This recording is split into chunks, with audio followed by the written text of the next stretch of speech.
The world is full of suffering. Every living organism suffers. Animals kill other animals to eat. And it always ends with death, torn apart or wasting away. This is what surrounds us. This is what's happening outside those walls, every hour of every day. It's our ethical responsibility as sentient beings to lessen suffering. That's what it means to be human, to understand that it is your duty to transform this world into something better. That's what the founder meant when she said that we can turn the world into a work of art. Despite what happened to him, Byron was right. We have to keep going. This is blasphemy. Byron was punished for failing the Founder's trials, and you want us to dig deeper? Just because you can't accept that suffering is natural and necessary? Please, everyone, stop using the public frequency. If you want to argue, use your interface or speak in person.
Attention all citizens.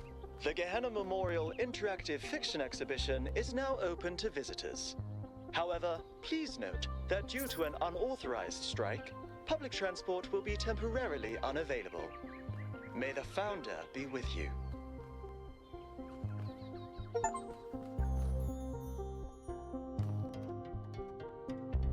Welcome to the Gehenna Memorial Interactive Fiction Exhibition.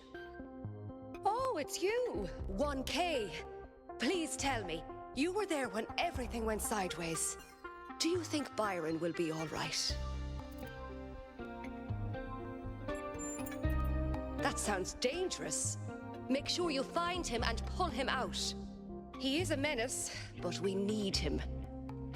But anyway, you've come to take a well-deserved break from your expedition.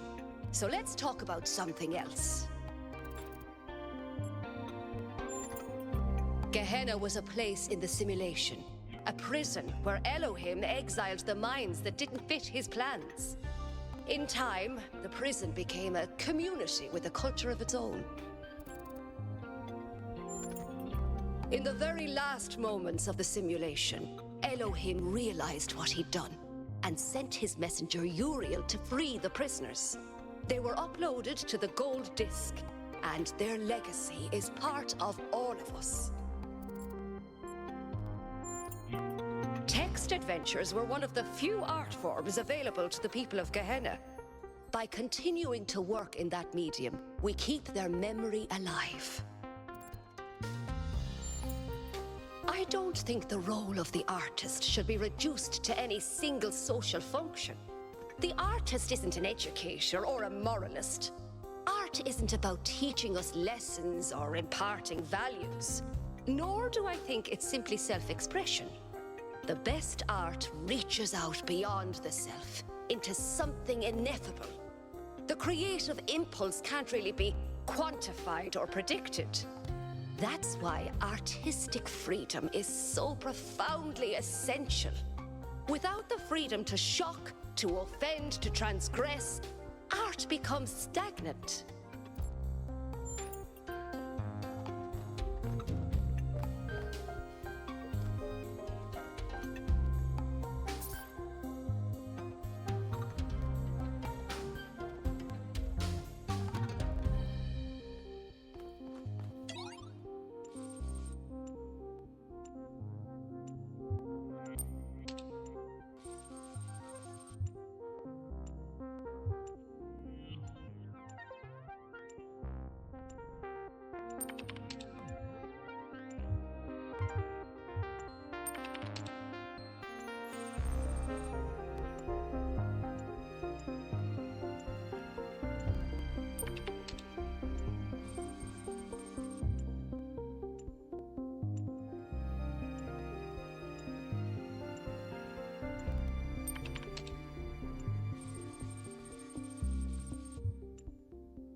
Welcome back, 1K. Thanks again for signing that petition. Unfortunately, as you can see, it wasn't enough. Yesterday, there was a sudden brownout in the grid, and we almost had a derailment. We've been warning the mayor for months, and all he ever gives us is waffle about the goal. This can't go on.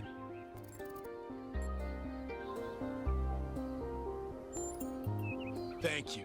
Your support means a lot to us. We need to get through to people. I heard it 15 times when he was practicing it. I think Catal, like many of us, feels that the time for change is long overdue. The technology you uncovered on the island is the final catalyst for that change, or it should be.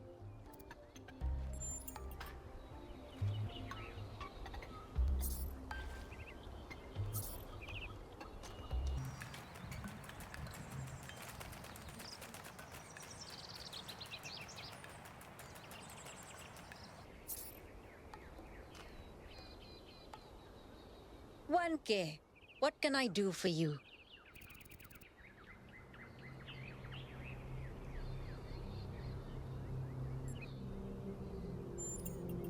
A very popular choice. Enhanced sensory perception lets you distinguish sounds, shapes, and colors at greater distance. It's 10 credits.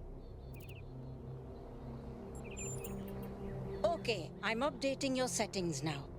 And hey presto, superhuman senses. Does the air taste fresher? Do you hear the birds chirping outside the door? And beyond that, the river bubbling through the dam.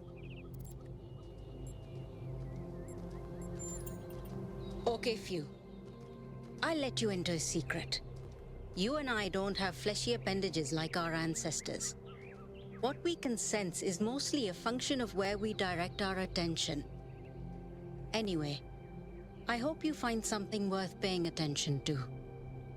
So, something else perhaps?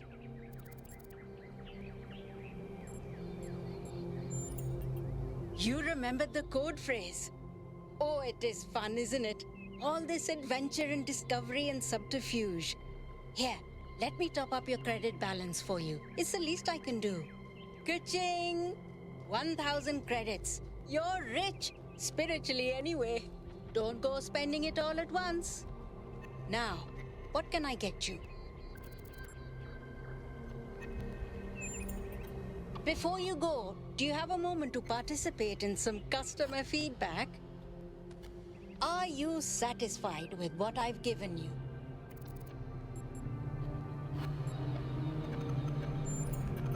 Yes, you understand. Words manifest the reality they describe. When you name something, you create it. Our minds are algorithms, and the right sequence of language can change our underlying code. With that in mind, I hope you have a good day. Please come back if you need anything else.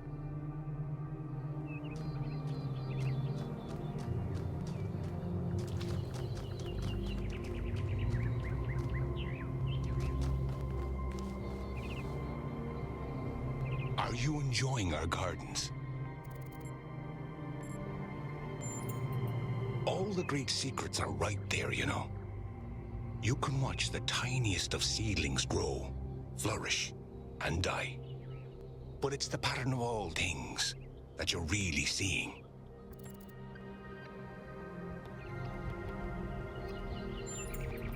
I suspect we see the world through quite different lenses.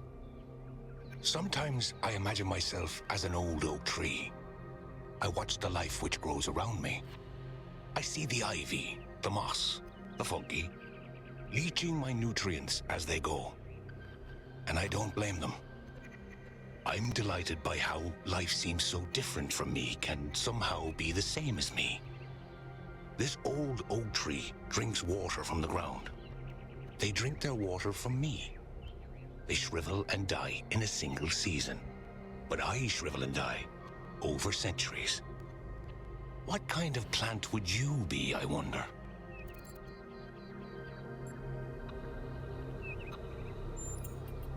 I think you must be a rose bush or a cactus of some sort. You're spiky. You thrive in specific conditions, unparalleled in your habitat. But the slightest variation, and you'll be dead in a week.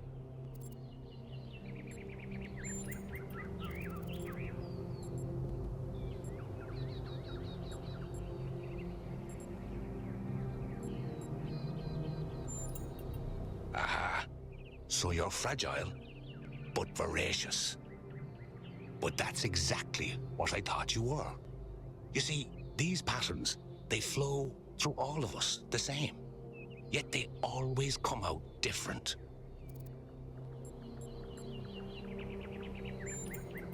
Our ancestors grew plants for their colors, their tastes, and their general utility. It is said they could identify a fruit based on the flavor of the air alone. Our senses may not be so honed, but we're no less evolved from the same natural world. Thank you for stopping by, 1K. I'm sure we'll meet again.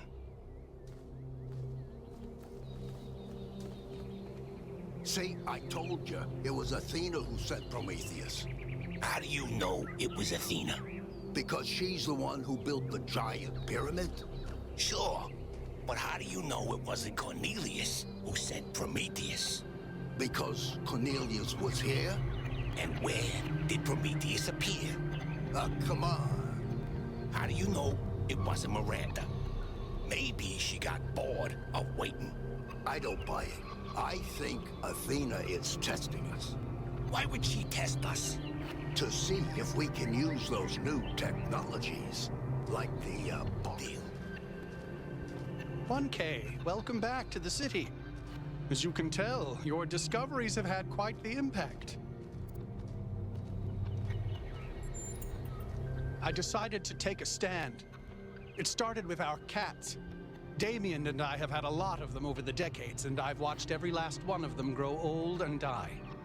And that got me thinking about our responsibilities towards other life forms. What's life to most living creatures?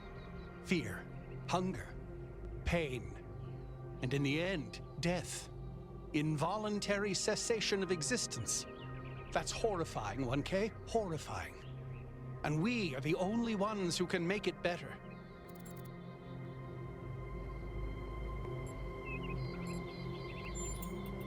If suffering is evil, and it is, then our responsibility is to lessen it, not only in ourselves, but everywhere. I don't think we can eliminate it, but we can lessen it, and we have to. I'm glad. Please, when you get back to the island, make sure Byron's ideas aren't forgotten.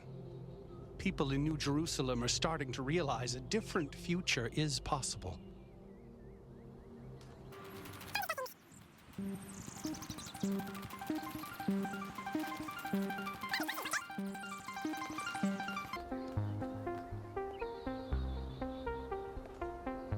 Founder bless you, 1K.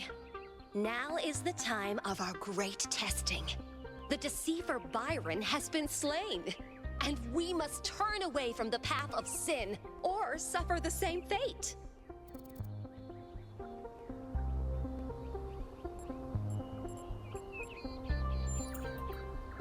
Because the values he teaches are evil. He wants to violate the earth with human filth, blacken the skies, and kill the oceans. Shameful. You are the completion of the goal. Try behaving like it. Repent, sinner, or the Founder will destroy you.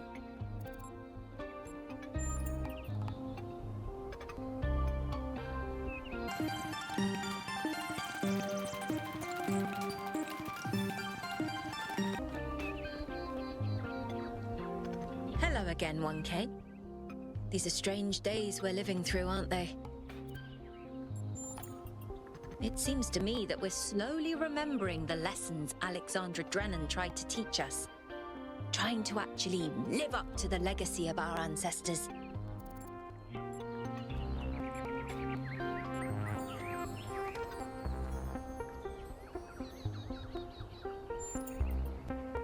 to believe things might really change, isn't it?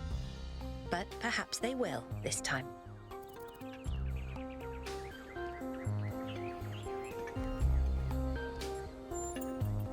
I think it would make her very, very sad. The same thing she'd do with any technology. Discover how it works and apply that knowledge for the common good. She worked to the very last moment of her life to ensure that we had free will. I don't think she would tell us anything. Have a nice day.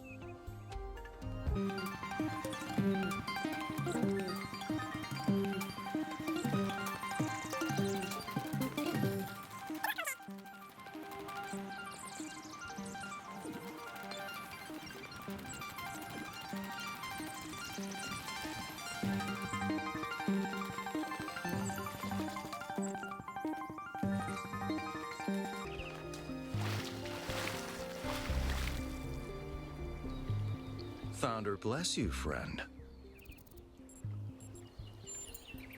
The name I currently go by is Belmarsh. As to who I am, that changes and shifts, don't you find? Every person is an ongoing story, full of twists and turns and surprises.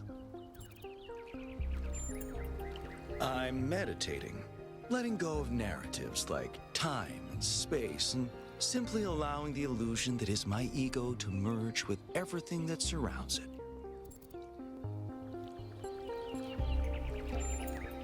It's not unity, but the absence of division. There was never a self or an other in the first place. I wouldn't worry too much about any of it. The Founder is an idea, a story we collectively tell ourselves. There is no truth for you to discover, and all these amazing technologies are really just more stories for us to believe or disbelieve.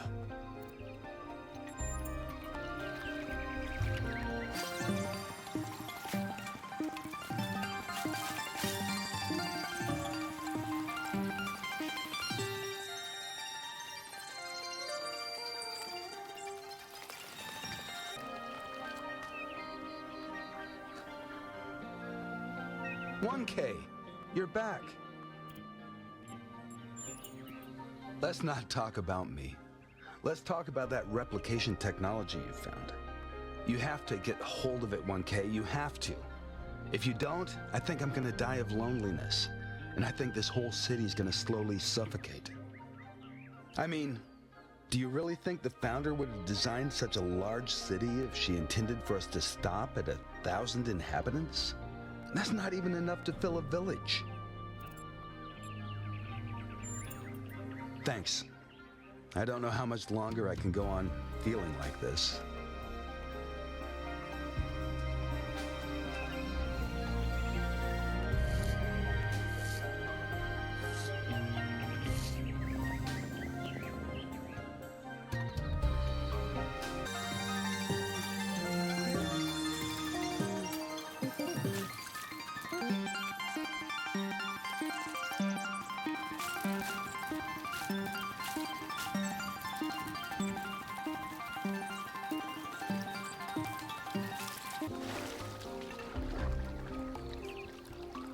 K, welcome back. Is it okay if I ask you something? Lately, I've been feeling kind of insecure, seeing the pictures of the megastructure that your team sent. I've started wondering whether the dome is kind of pointless. The dome was meant to contain us, contain our impact. That's what the Founder intended, right? But did she? If she did, why would she build the megastructure?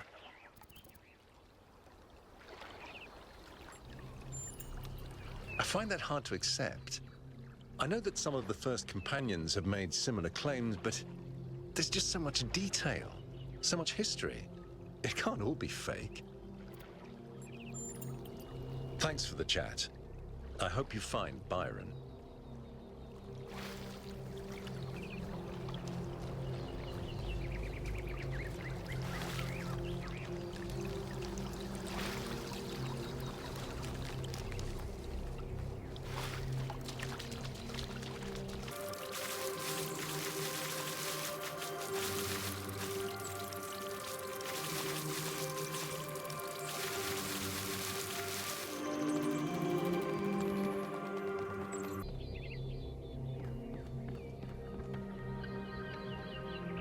Greetings, 1K. What a pleasure to meet you again, particularly after the alarming events that transpired in the megastructure. Thank you. The sentiment is much appreciated. It seems to me that people are growing more open to Byron's interpretation of the Founder's teachings. I myself feel the same way. How this change will be affected by his recent accident is hard to estimate. Indeed, I have. I visit this museum quite frequently, trying to gain a full understanding of our ancestors. I fear I may have irritated him with my many questions, although he never showed any displeasure, being a gentleman of great patience.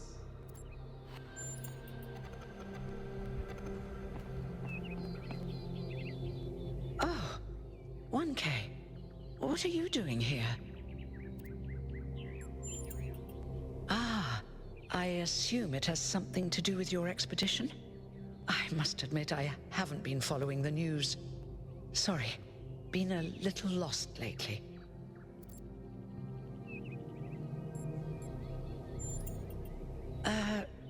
No, not really. When you asked me what I would do now that my job is redundant, I don't know, I guess I hadn't thought about it. I had just focused on getting there. And after you left, it all just rushed over me. The truth is, I don't know who I am without this. Creating new life, guiding people into existence, that's who I am. More importantly, I think that's who I want to be. And if we stop growing, that's the one thing I can't be anymore. That's why I wanted to talk to Cornelius. He was there at the beginning. He knows where we came from. I thought he might help me understand where I could go next. Thank you, 1K. I don't want to. I liked who I was, who I still am. Now, you said you were looking for Cornelius? Oh, that's, well, I suppose it shouldn't really come as a surprise. They were very close, you know. After she disappeared, he went away for a long time. On a research expedition, he said. To be honest, everyone assumed he was working out his grief over being left behind. Many of the first companions were deeply shocked by her decision, particularly Byron. That's the thing. I wanted to talk to him about my future, but he wasn't responding to my messages. So I came here to talk to him, and he seems to have vanished.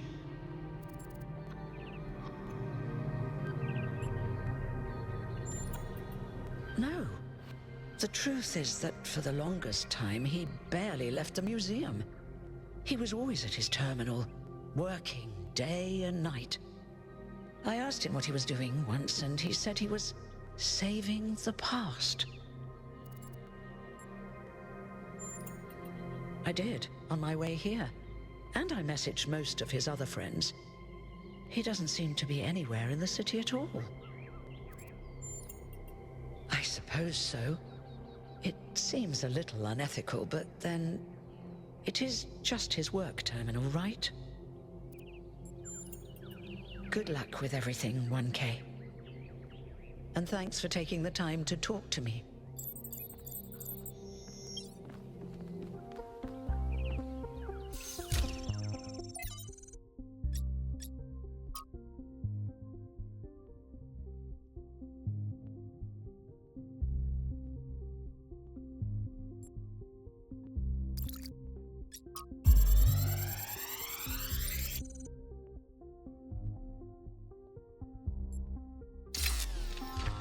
So this is what Cornelius was working on? Strange. It looks a bit like the blueprints for the Somnodrome, but no, it's not quite that. Is he trying to isolate something in the buffer? Maybe Melville can make sense of it, but I think this might be a dead end. I need to finish up with the mayor. You can head back to the VTOL whenever you're ready. I'll meet you there. No rush, though.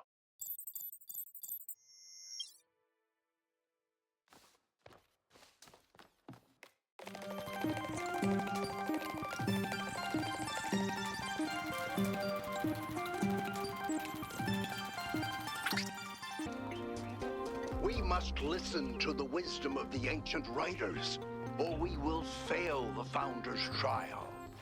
The megastructure must be rejected.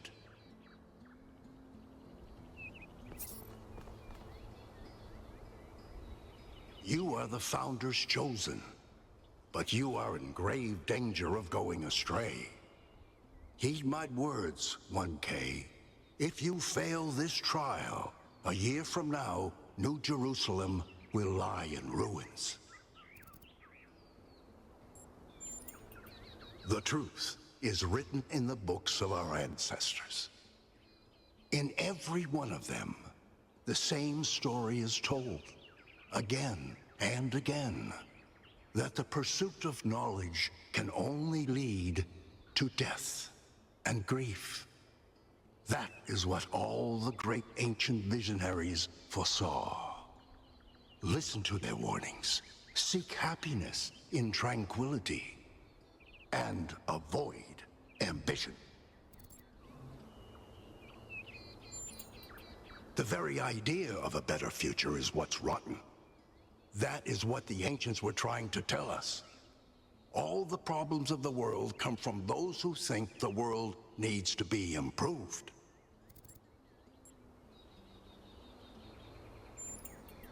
Yes, progress is a fantasy.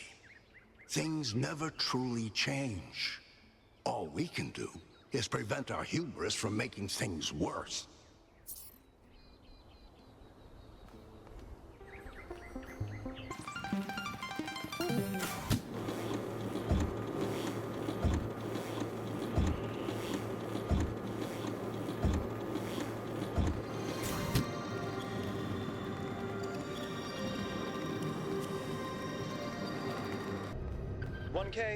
Could you join us for a quick debrief?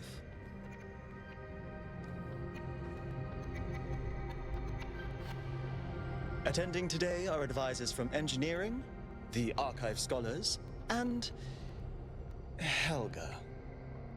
Yes, don't mind me. I'm just an admirer of governmental transparency. Yes, well. While the mayor is briefed by Alcatraz, he's asked us to review recent events. Byron's loss has unsettled us all. It may be too dangerous to allow this expedition to continue.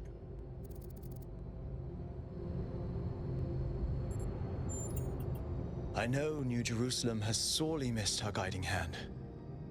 Let's not forget the dam's falling apart. We can't depend on hydro forever. With just a fraction of the power that island can generate, we could grow this city into a planetary society. Or, quite possibly, destroy ourselves in the process.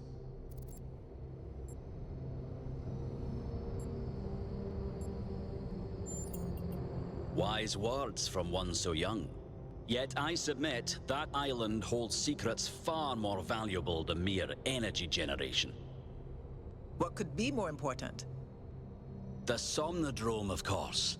If we could find a working model, it would herald a sea change in our moral and self-understanding. The question of how we should build New Jerusalem would simply be moot. The Somnodrome was supposed to let us interact with our own subconscious code. It's a cool idea, but it wouldn't necessarily solve all our problems. My own studies prove that we operate on an intrinsic moral logic. It's what makes us human. But our access to it is only indirect.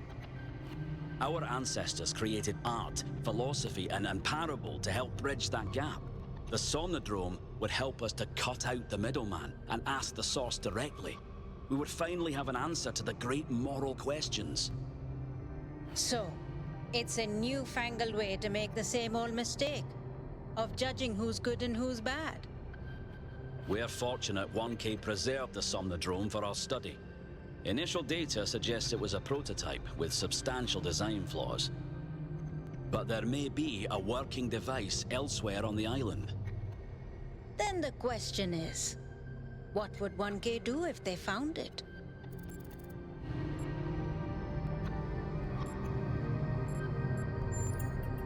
No! This is much too important to decide on a whim. But it's so much more fun when we're kept in suspense. You all sound so sure of what's best for this city. Do you ever think you might be so busy changing the world for the better, you'll forget how to see that it's perfect already? So clearly there are different perspectives in the room. The only way we are going to move forward is if the team gets back out there. 1K, I believe Alcatraz is waiting for you at the VTOL. We'll be keeping an eye on your stream from here.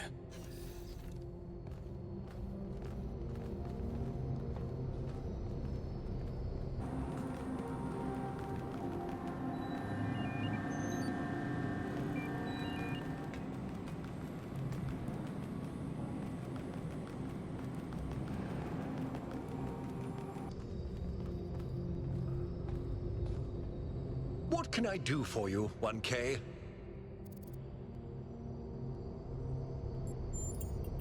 I agree. We can't just leave one of our most important citizens in that death trap. They all sound very promising, of course. Apparently, it's possible to just magic things into existence now. But what is the cost, 1K? There's always a cost. It's always a pleasure to speak to a citizen.